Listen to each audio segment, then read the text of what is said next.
Hello and welcome. Now in this first video, what we're going to do is we're going to download our video from the various sites where you might have actually shot it. Now the first thing we're going to do is we're going to go into YouTube, and you're going to want to go to your Creator Studio here. And then you want to go to your Video Manager.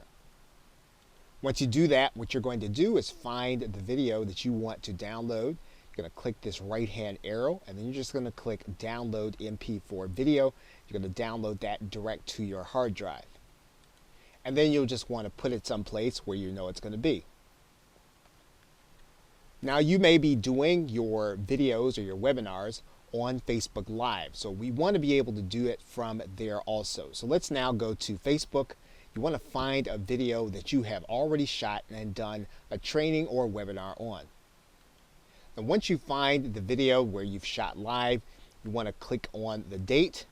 That's going to expand it out to a bigger size. You're then going to go to this space where you see those three dots. You're going to see a link there that says download video. Go ahead and click download video. And then you want to rename it for your hard drive.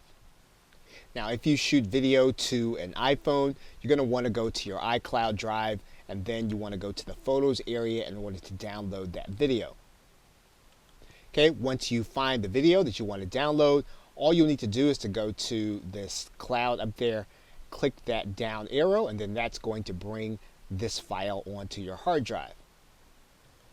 Now what you may notice is that if you download a video from Apple, that video is probably going to show an MOV file. Now in some cases you will not be able to use that kind of video inside of your video editing software, and in most cases all you'll really need to do is to change the designation of this video to MP4 in order for it to work. Now it's going to tell you if you change a file extension, your file might become unusable. You might want to change it. In order to use Camtasia and some of the other Windows-based programs, this is going to always happen. So you want to make sure that you do this before you import that video into your video editing software. Okay, so with that, thanks, and I will see you in the next video. Hello and welcome. Now in this video, what we're going to do is we're going to import our video into our editing software, and then we're going to strip out the audio. Then we're going to edit the audio for minor inconsistencies that we don't want in the audio. So the first thing we're going to do is we're going to find the video that we just pulled in. We're going to import that video, and we're going to do that by finding it on our hard drive. Okay, we're going to find the video that we want to work with, and then we're going to bring it into our editing software. Once we have it in our editing software, then we're going to add it to our timeline. Now what we're going to do here is we're going to separate out the audio, and we're going to do that by just going to one space inside of the program. We're going to click separate audio and video. Then we're going to take out the video.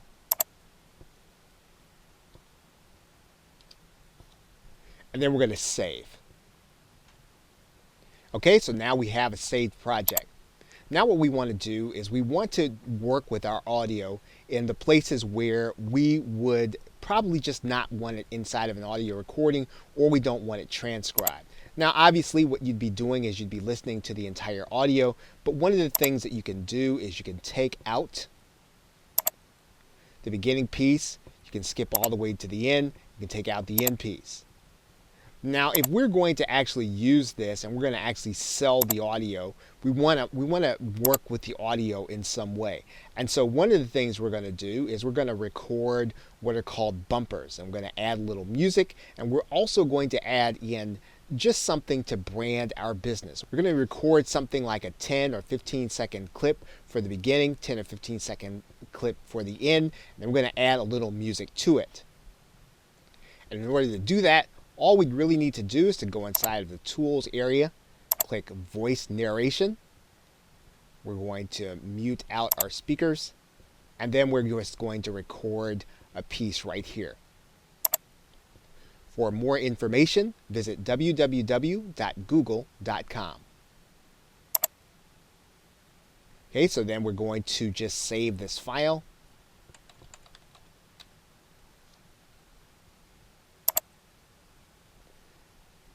And when we do that, you'll notice that the clip is right there on our timeline. So we're going to move that timeline down a little bit. Then we're going to skip all the way to the end, and we're going to do the same thing. We're going to record a little piece there. For more information, visit www.google.com.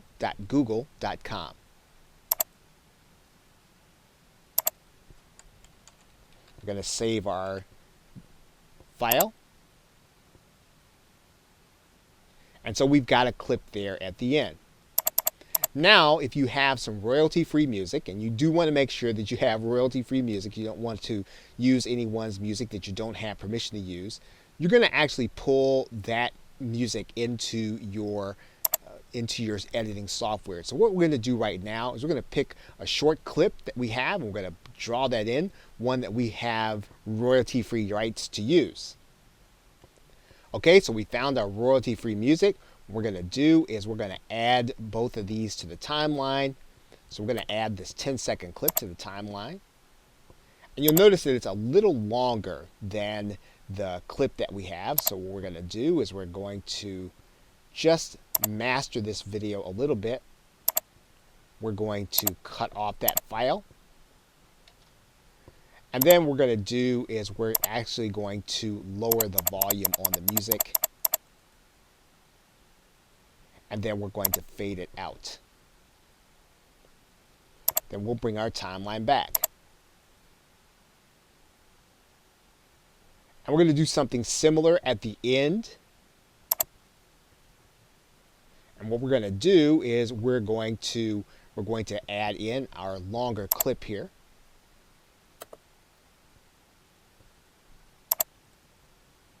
Right, so our music is going to play a little longer at the end. We're going to do a little audio. We're going to fade it in. We're going to fade it out. And we're going to lower the volume. And we're going to let it play near the end. And what you've done now is you have stripped the audio and you've added in some bumpers at the beginning and at the end.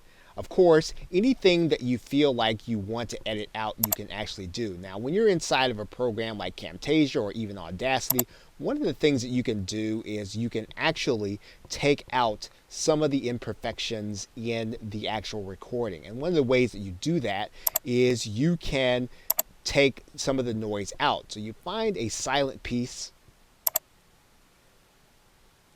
that you give the computer to read.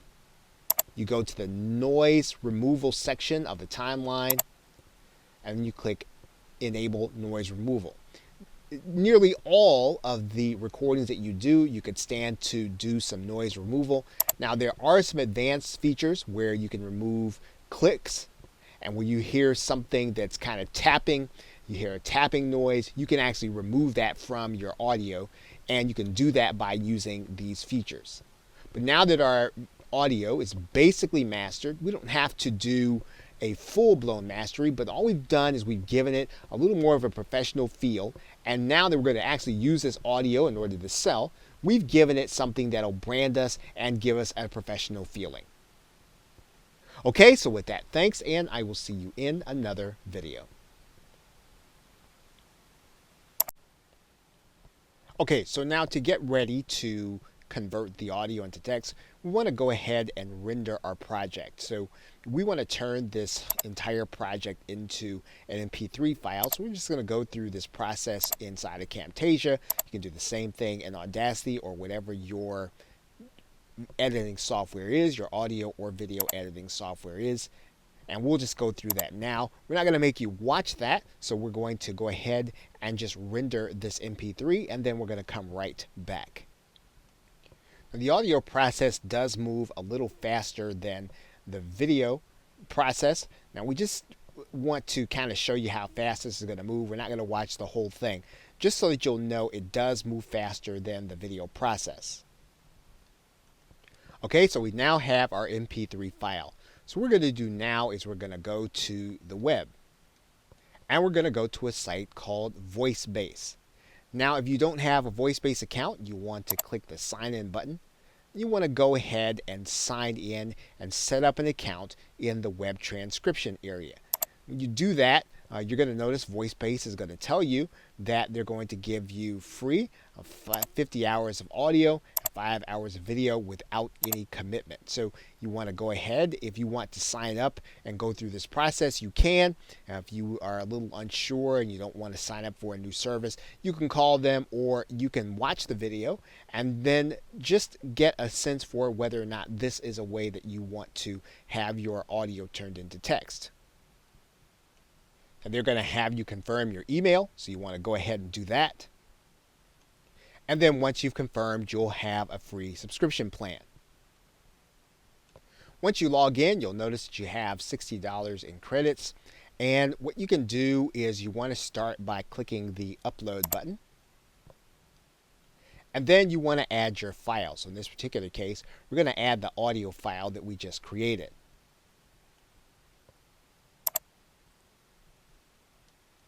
Once we do that, we want to go ahead and click Start Upload.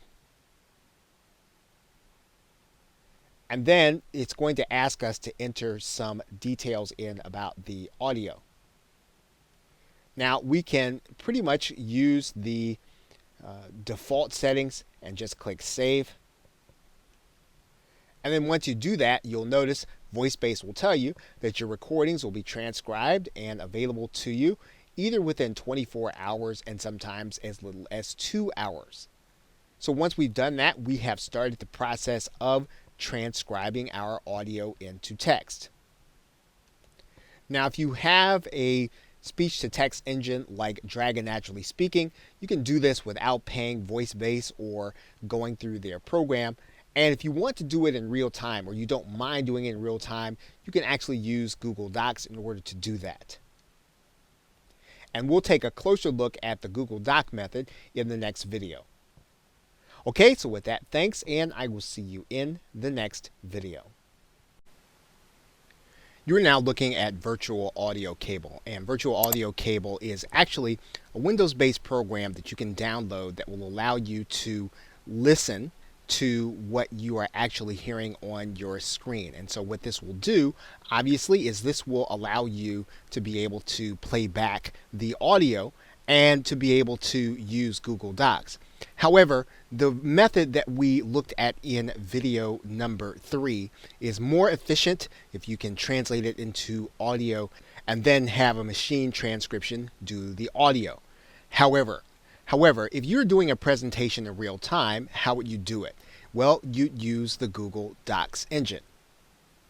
And basically what this involves is it involves going into Google Docs. Now, you'll need to get an add-on for speech recognition. And so one of the things you'll need to do is you'll need to go and get an add-on. And the add-on is the same one that was spoken about in the other course. But if you type in speech to text, then you'll see that this is the engine that you would actually be using. And that's the one that's actually installed in Google Docs right now. Now, when we do this, we can actually record our video in real time and transcribe it at the same time and actually have something in a document that we will be able to work with. And so what we want to do is we want to turn on our transcription. And the key to understanding this isn't difficult to do. It's to have the presence of mind to actually transcribe in real time. Now, obviously, this document that we put together is going to need work. We are not going to be able to just look at the document and just have it to work right out of the box. We should really expect that when we get done with the document that we are going to have something that is going to have all the words there, but at the same time we're going to need to put it in the form that we want to use in order to sell, put it in the form that we want to use in order to have the book, but it will actually save us a lot of time in terms of actually having to sit down and type or to rethink some of the thoughts that we need in order to have in a book. So the engine itself really does work just as you're seeing it on the screen. What you'll want to do is work with it so that it will know and kind of understand your voice and understand what it is that you say and understand how it is that you talk. Once again, there are other engines that do this. This is an online engine. It is subject to your internet connection. It's subject to a lot of different things because it's on Google Docs. It's not going to be as reliable as something that you have on your desktop, obviously. So the other way to do this, once again, is to use virtual audio cable, and that is so that your computer can actually hear the sound, and then you can actually use Google Docs in the same way, but that's only if you're going to transcribe a recording. Once again, the way to transcribe a recording is to turn it to audio and then to use voice base. Okay, so with that, thanks, and I will see you in another video.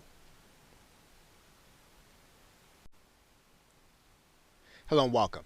Now you're looking at a Microsoft Word document, and assuming that you have read through your document, you have made it look and sound the way you want it to look and sound. What we need to do now is we need to put it into the form that CreateSpace wants it in order to upload it. And CreateSpace gives us templates where we can actually use. And that's what we're going to go do now. We're going to grab one of the templates, and then we're going to work with the document that we have to put it inside of that template. So we're going to go back to CreateSpace, and we're going to grab the 6x9 template. And the best thing to do is going to be to download the blank template with some sample formatted content. And we're just going to replace that content. So we're going to download this template, and then we're going to open it back up inside of Microsoft Word. So we're going to go ahead and enable editing.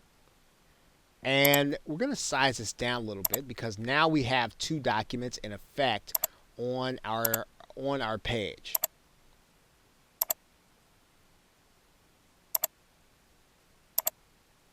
And so now the question is, how do we work with the template? Well, the template gives us a title that we can actually change. And we want to go through each of these things kind of point by point. Now, we're not going to do the dedication. We're going to do a little bit here. CreateSpace has probably given you an ISBN number. You want to make sure to write that in there. So we're going to make some minor changes right now, move on to the next step. Okay, so we're going to move down here. And you'll notice that we have a table of contents. And what you can do, of course, is you can write the titles as you see them or as you want them to be right in there. Now you can do this so that it changes along with the book, but you want to make sure that you're doing this kind of as you go. So as you start to name your chapters here, you go back to your table of contents here, and CreateSpace is actually giving you a table to work with. So every time you name a new chapter, you want to go ahead and go back to your table of contents, and you want to name the same thing. As you can see here, so you'll go back.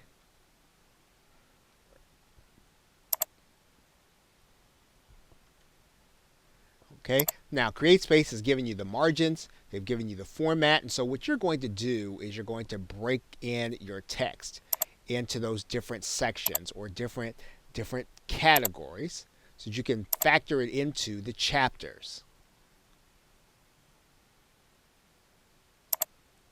In terms of your subheadings and all the other things that you're going to be using.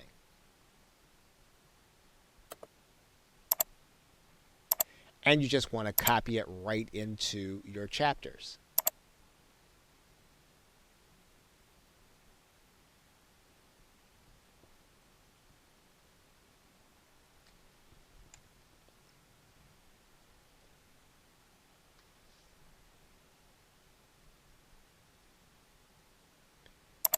Now, if you want to make sure that your text, you can almost kind of go back here, and if you're going to substitute your text,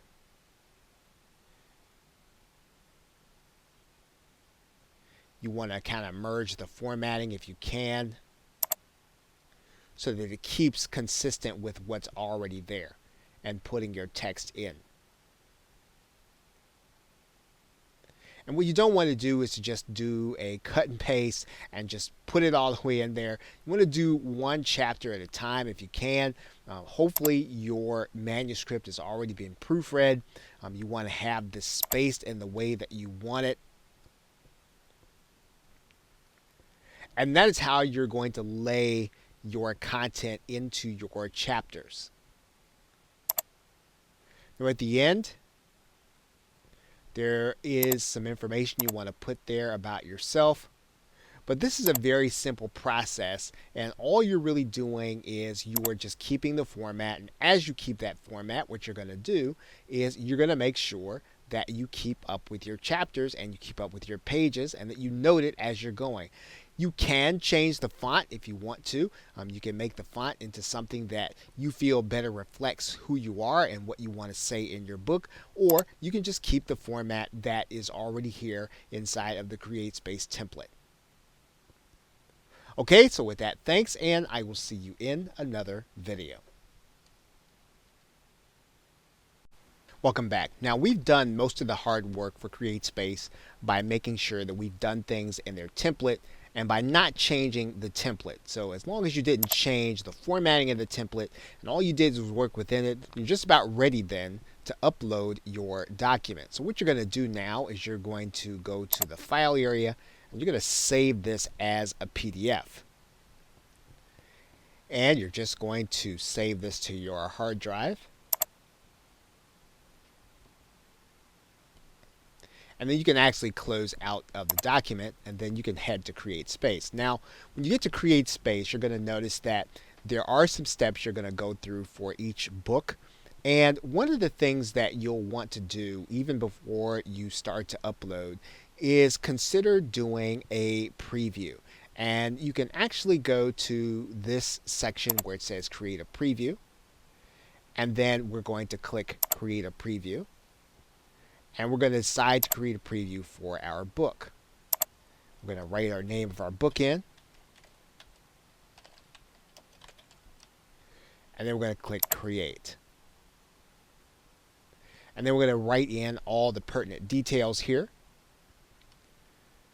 We are going to choose a genre. And then we're going to choose an estimated publishing date. We're going to say yes. And we're going to click Save. And then we're going to actually upload our file. Now, we can actually upload an RTF document, which is rich text file, any Microsoft Word document, or our PDF. So we're going to go ahead and grab our PDF for this file. Right, then once we do that, we're going to click Save. Then we're going to add in a cover image. And we can either use one from an existing title, or we can upload an image from our computer. And we're going to go ahead and do that. Now, this is where you're going to write in your questions for the people who are going to be reviewing your work. And then you're going to give them something to tell you about your book and about how it is. Now, this is a great way for you to get feedback before you actually go live and before you actually put it before someone. And so you want to ask some questions of the people who are going to be reading it, and you do want to make sure that they're going to be people who are actually going to read your book and give you feedback. Okay, so once we've done that, we're going to click Save. And then we can actually go and display our preview. So we will know what it's going to look like to other people. And this is actually what reviewers are going to see when they see our review. They're going to be able to review our work and download it.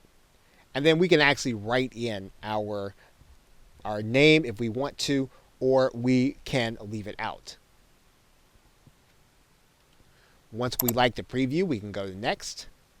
And then we can choose whether or not we want this to be private, public, or in the gallery. And typically we're going to choose private.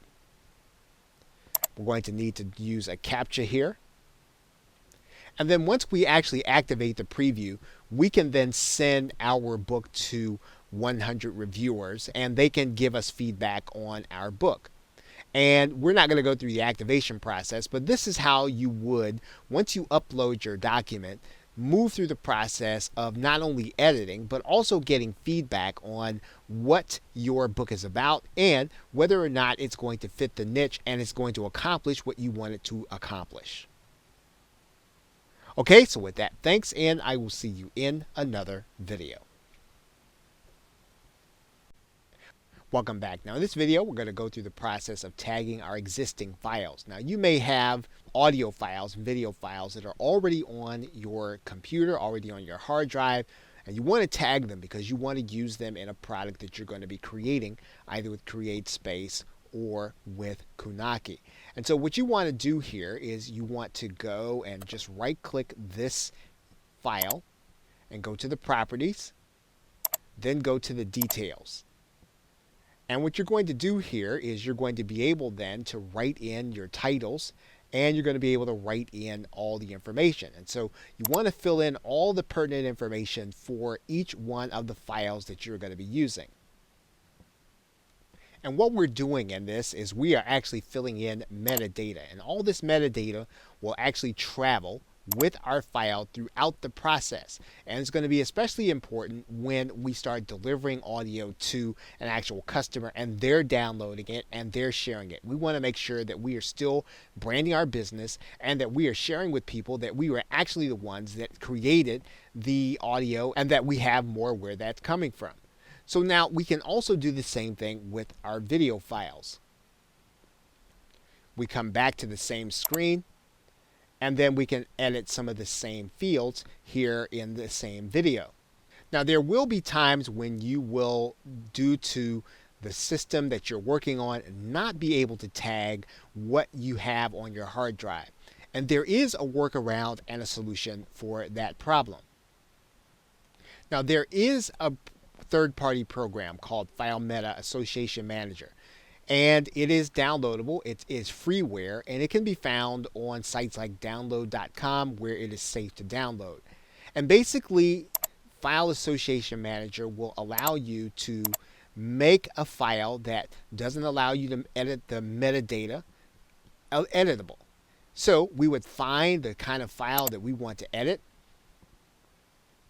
And in this case, we're looking at MP3, and all of these things are already editable. But if they were not, we could actually make this editable inside of our Windows PC with File Meta Association Manager. So if you come across a file that does not allow you to edit the metadata, then what you'll want to do is you'll want to find a safe site like download.com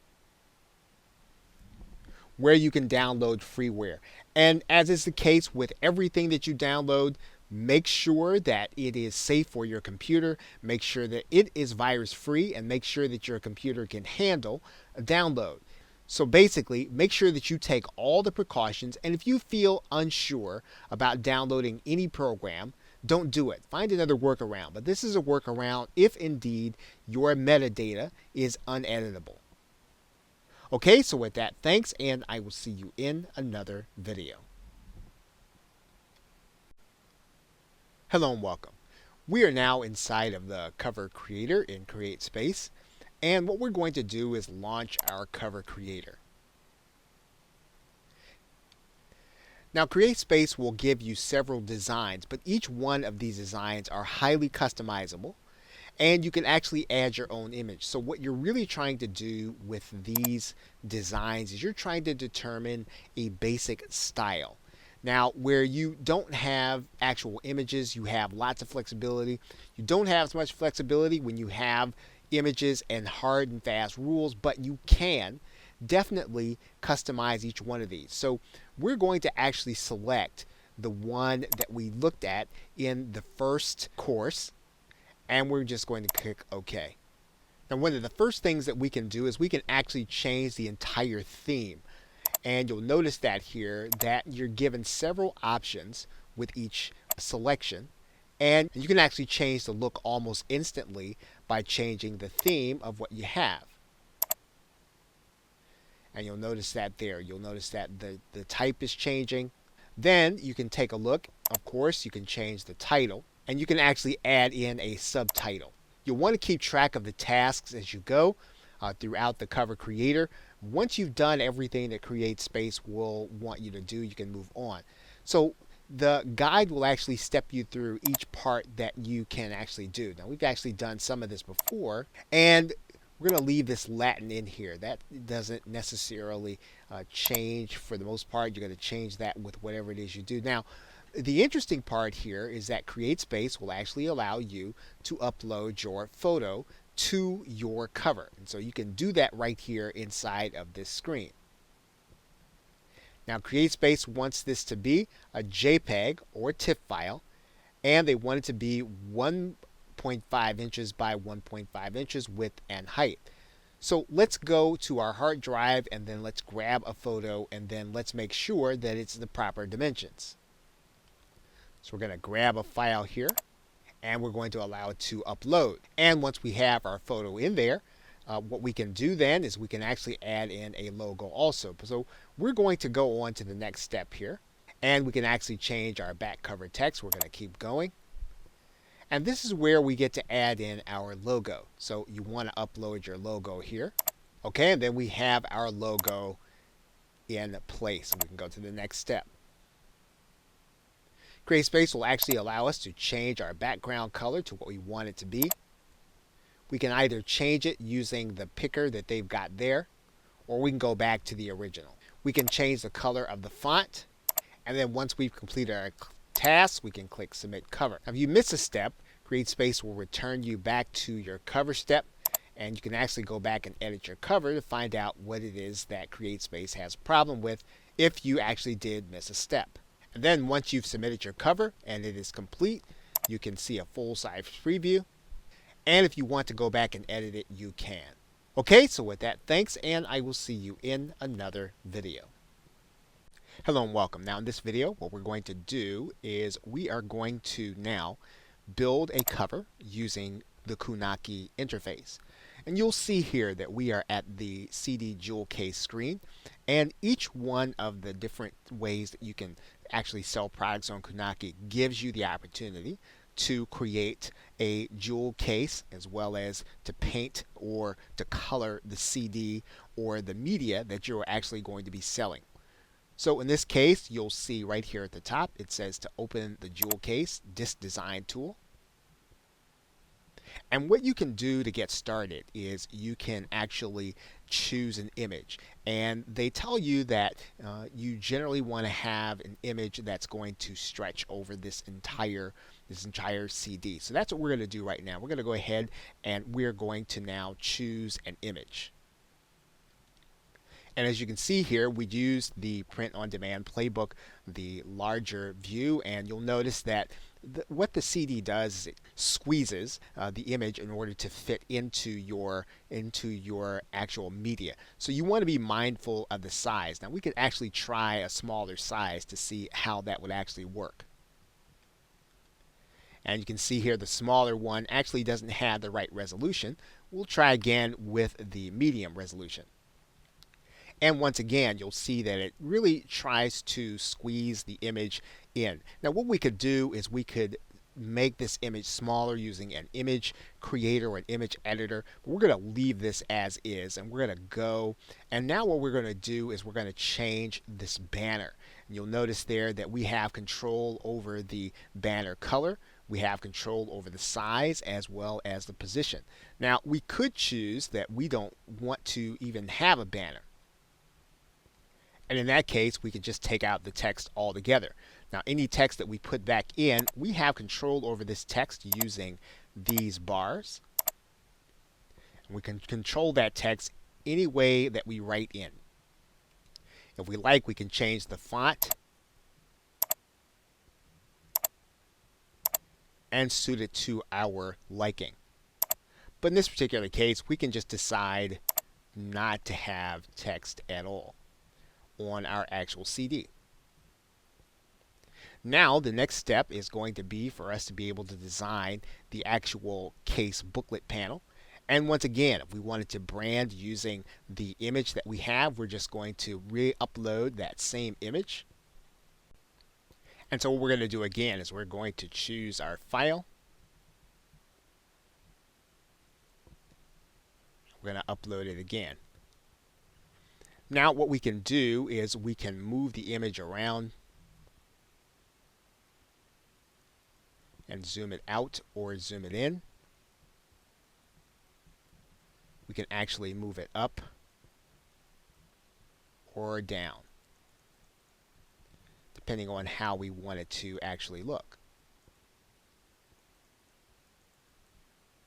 And once again, we can choose to take out the text if we don't want to have it, and get rid of the banner altogether. But we have these controls to actually use the banners the way we want to use them.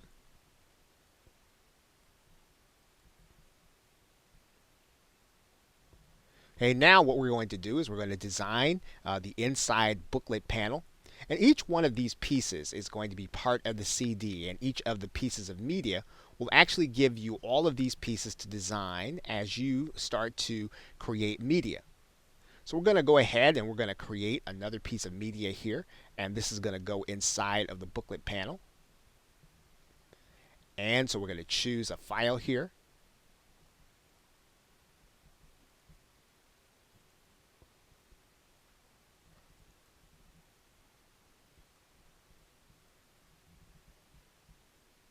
And then once again, we're going to get rid of the media.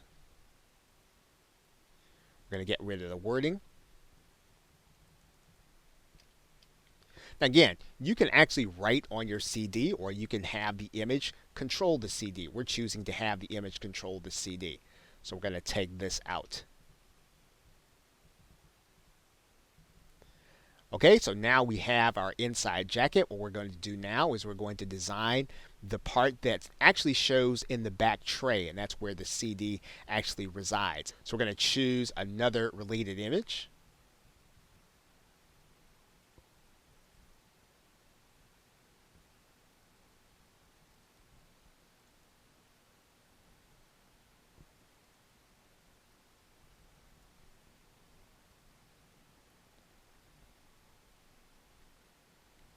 And we're actually going to write in here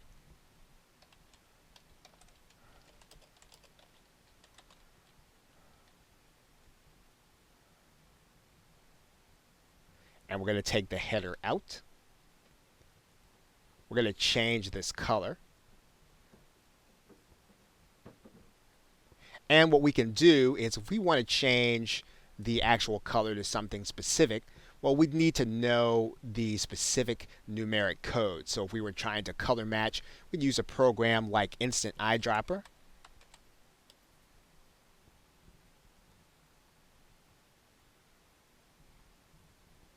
And then hover over the actual program. So if we write in 135488,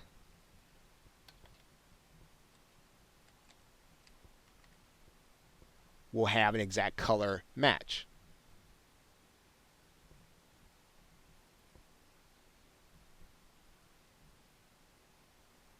Okay, now each one of these images are now ready for us to download, and then we're going to re-upload them when we actually get ready to submit our media.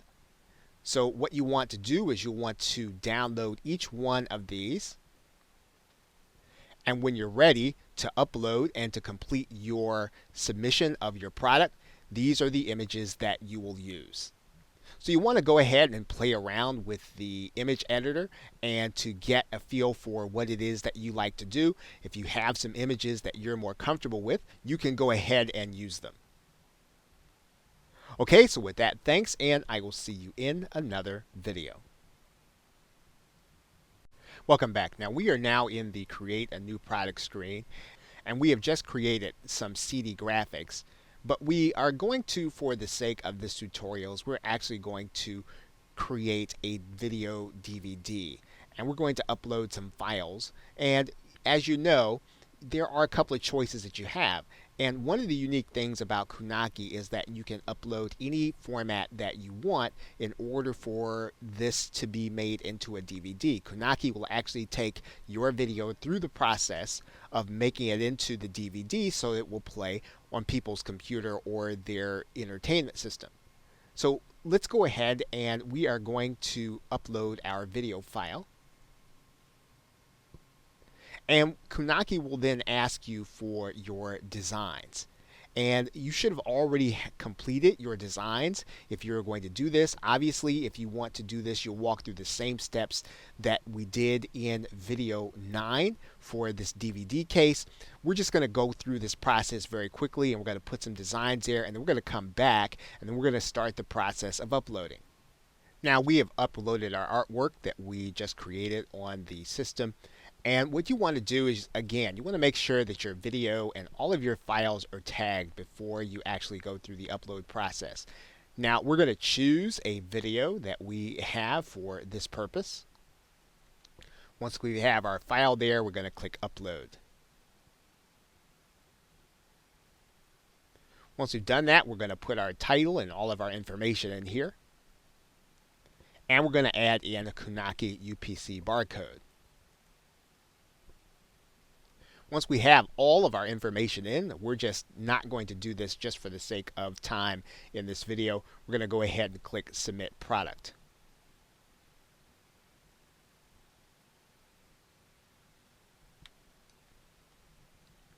Okay, so once all of our information is in there, we're going to click Submit Product.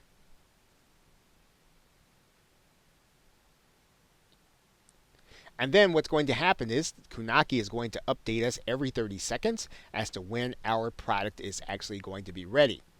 So we're going to step away and we're going to pause the video here, and then we're going to come back when the process is complete.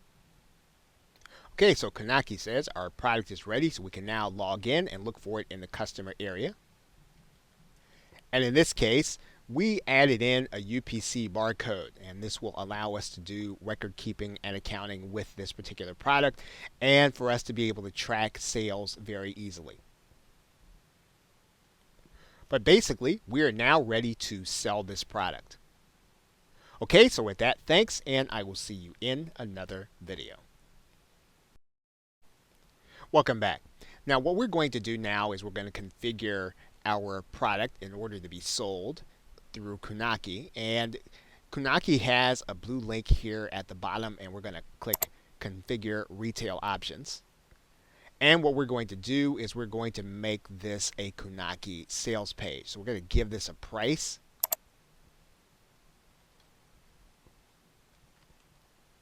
And then we're going to enable the service, as well as the Kunaki PayPal email that we want to have this shipped to. Once we have all that information, then we're going to click Apply. Now Kunaki is going to give us two sets of pages for our customer. They're going to give us a set of pages for all of our products, and they're going to give us a set of links for the individual product. So we can actually give our customer whichever page that we think will make sense for our business. And so if we have a series of products that we want to have together, want to have them all on PayPal, we can actually give that link to the customer or put this link someplace where people are going to access it through our website. Now at this point, Kunaki is not yet ready to have you embed their page, but you can link to them, and obviously you already do that. So if you have a WordPress site or you have a site, you're just going to bury the link inside of your hyperlink, and then you're going to send them to your Kunaki page. Now if you have an audio CD, Kunaki will allow you to interface with a company called CD Baby. And for people who want to actually have the copy sent to them, they can order those copies. Okay, so with that, thanks, and I will see you in another video. Welcome back. Now in this video, we're going to talk about selling on CreateSpace and Amazon, and one of the things that you probably have noticed is that CreateSpace will give you a direct link from CreateSpace to your actual product. So for example, you will have a title URL that you can actually have your customer go to this page and actually purchase your material. Now this could be helpful when you are in a speaking engagement, or you are actually having someone to go to a page where they won't be distracted with lots of other products, and CreateSpace will actually give you that in order for people to order your book. CreateSpace will also allow you to issue discount codes to certain individuals, which you can use this link. And actually when you're selling on Amazon.com, this could be appropriate. Now, when you're actually using a discount code, you may have a co-author, you may have a contributor, and you want to use those discount codes so that they can actually have people to purchase the book at the author rate. You can actually discount it down to whatever your author rate is. Now, one of the things little known about Amazon is that Kunaki actually has an interface with Kunaki.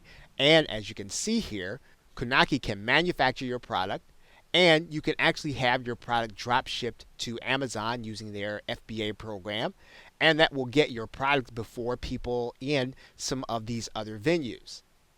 Now, the Amazon Advantage program is the one that you'd actually be using in order to become certified to use Kunaki with Amazon. And you need to submit an application to what they call their Amazon Advantage program. And if you Google Amazon Advantage, you'll be able to find this program and find out more about it.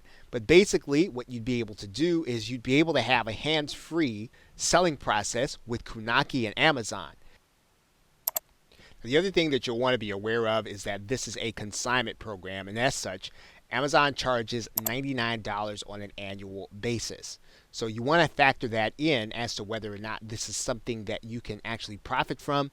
You want to factor that into every sale you make, in addition to the 55% commission that Amazon is actually going to make, because the Advantage program is actually a consignment program. They're giving you access to their marketplace, and you are actually consigning items to them. So in some cases, you may not even own the content. What you're doing is you're consigning it to Amazon.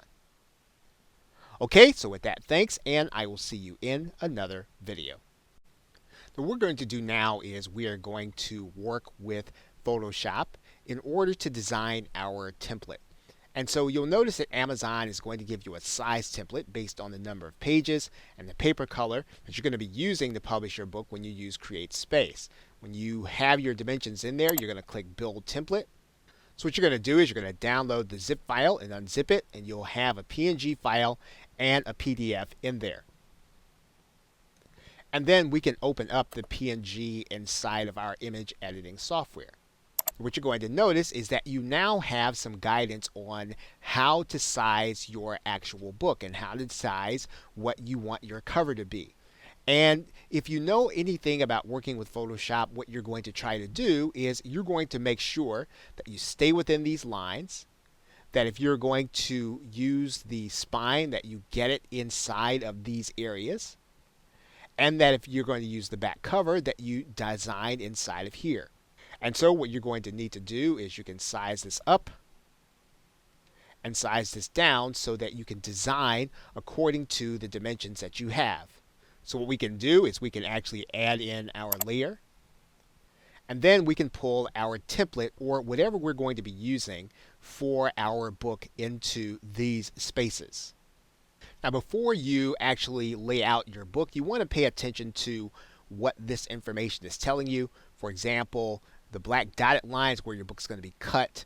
The blue dotted line is where the spine is going to fold. So you want to make sure that you don't have any letters here because they're going to spill over there. The white area is going to be live, and that's what your customer is actually going to see. And then anything in the red is not actually going to be seen. And so you want to think through how you want your cover to appear. And this is easy to do in Photoshop. Or, of course, if you're not necessarily handy with Photoshop, you can actually have this done by someone. Right? So one of the things that you could do is you can actually design your template, and you want to design it according to the size. And you want to pay attention to the size of the entire PDF that actually comes out. Now let's take a look at how the image is sized. Now the image size is 3776 by 2775. So when you actually do a design, you want to pay attention to those dimensions. And so you've noticed that we have a template that fits in here, but if you wanted to design your own template, you would want to make sure that it fits into those dimensions. 3776 by 2775. And you can do that easily inside of Photoshop if you have some designs that you might want to either use or combine. So you would start by creating an image size or a new image that would be that size. You will want to make it transparent and then click OK. And we can actually size this down in Photoshop. And what we would be doing is we would be designing inside of this square. And as we design inside of this square, when we complete our actual template, that's when we take the template and we place it back on top of this one. And of course, we can just continue to look at this template as our guide. So there are two steps in the process. One, we want to find out what the image size is of the template. And all these templates are going to be specific because they're going to be according to how many pages our book has, as well as the actual size. So in this particular case, we're going to look at the image size. That's one step. And then we're going to create our template size, and we're going to create it in the size of that template so we can start to do our design inside of there. And we want to make sure that our image size is exactly that. And we can begin to do a design, any one that we want according to maybe some e-covers that we have. We put them inside of some layers, but we can begin to make this into what we actually want it to look like. So for example, if we have a flat design, we can actually take a look at this design and how it would fit into what it is that we're trying to do.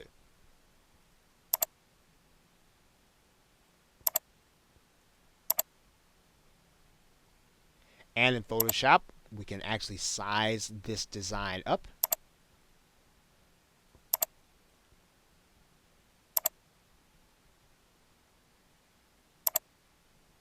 If we want to keep the aspect ratio, we can do that.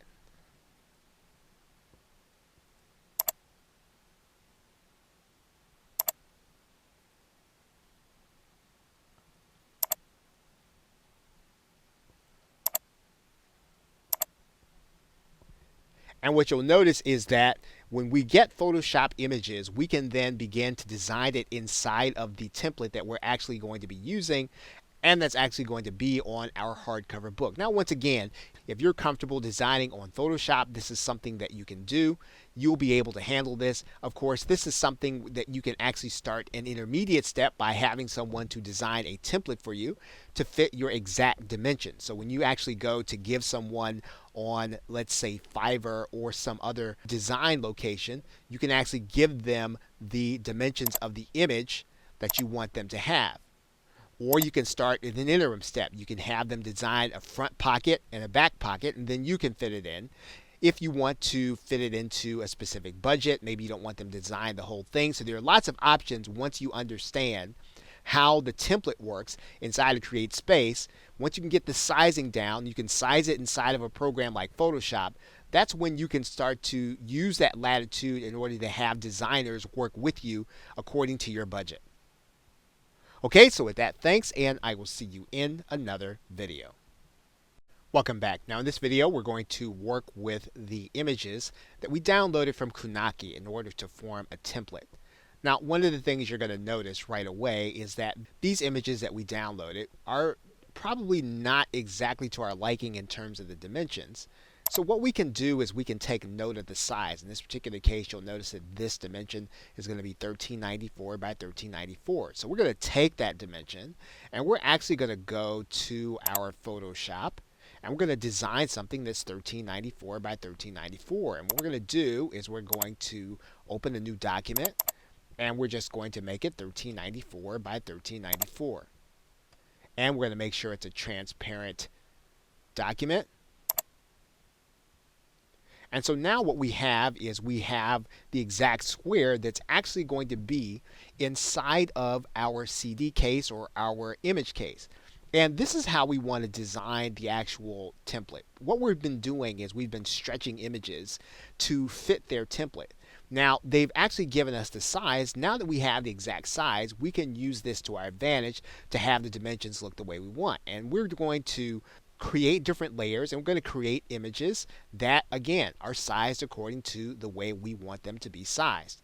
Now what we can do is we can pull an image into this square. In fact, we can go and get one of the images that are already here, already present, and we're going to paste that image in here. Now typically when we already have a Photoshop image, it's going to accommodate the format. And so what we want to do is we want to keep our aspect ratio, but we want to design this format and we want it to fill out the format in the way that we want it to actually look. Now again, what we want to do is we want to keep in mind exactly how this format looked. You'll notice how this looked inside of the CD, and we can then design our template in that same way, and we can make it so that it does not look stretched. And so what we're going to do then is we're going to now save this as the format that we actually have. And what you can see here is that when we compare the images, instead of having one that's going to be stretched, we have one that kind of fits the dimensions in the way that we want it to be. So we want to take the dimensions that CreateSpace gives us, we want to design a template, and then we want to draw the images in. And we want to draw those images in at the size that we want them to be so that they will not look stretched. So in each case, you're going to look at the size of the document. For instance, this one is 1500 by 2172. This one is 3236 by 2173.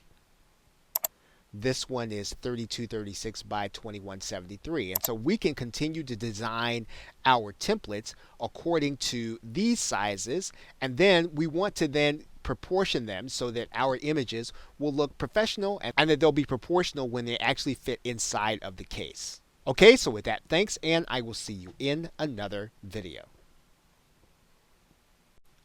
So once your work is up and running on CreateSpace, you will want to make sure that you connect to Amazon and get your Amazon Author Central account because of the marketing tools that it makes available.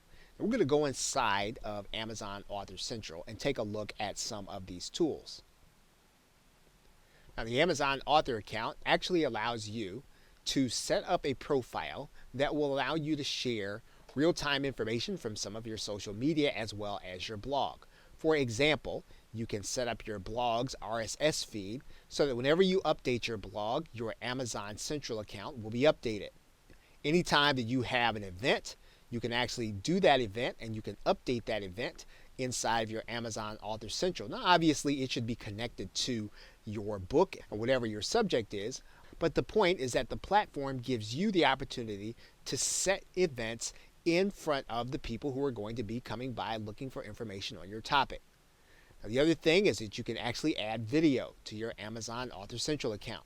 You can upload 500 meg of video, and that's quite a bit of video if you want to do a profile or if you want to tell people about what you're going to be talking about in your books. This is a great place for you to be able to do that. Once again, Amazon Author Central is a great tool. Now, one of the other things that you'll notice is that Amazon Author Central is going to give you an author page URL.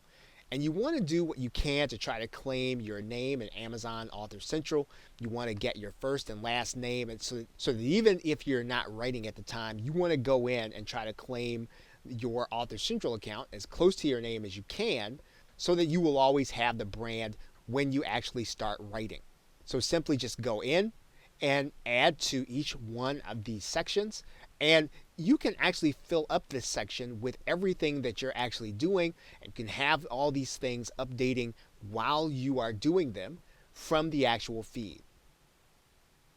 Okay, so with that, thanks, and I will see you in another video.